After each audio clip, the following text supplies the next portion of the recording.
మాదిని కొండ మీదకి వెళ్ళి 3 రోజులు రాలేదు. నేను అక్కడే ప్రార్థన చేశాను, ప్రభువా నా ఇంటికి సహాయం చేయి, నా భార్యకు స్వస్థత ఇవ్వు, నా బిడ్డకు స్వస్థత ఇవ్వు.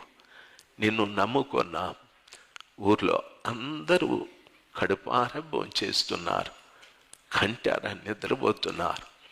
నిన్ను నమ్ముకున్న మేము చాలా ఇబ్బంది పడుతున్నామని 3 రోజులు ప్రార్థన చేశాను.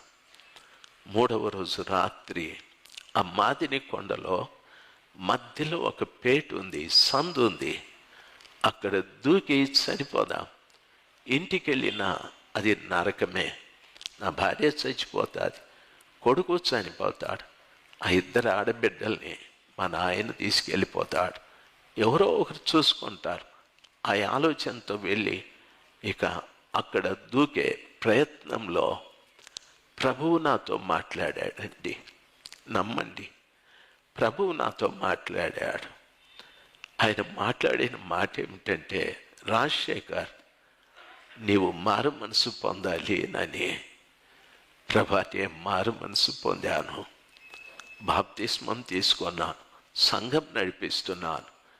దరిదాపు కొంతమంది సంఘంలో కూడుకున్నారు, వారికి కూడా బాప్తిసాలు ఇచ్చాను. అంటే ప్రభు చాలా మంచివాడు. ఆయన చాలా సున్నితంగా నీవు మారు మనసు పొందాలని ఎన్నో విషయాలు నా జీవితంలో చూపెట్టాడు. ఆయన సావు దగ్గరికి వెళ్ళిన నాతో ప్రభు మాట్లాడి నాలో ఉన్న పనికి రానివన్నీ చూపెట్టాడు.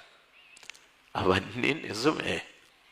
అక్కడే భయంకరంగా ఏడ్చాను.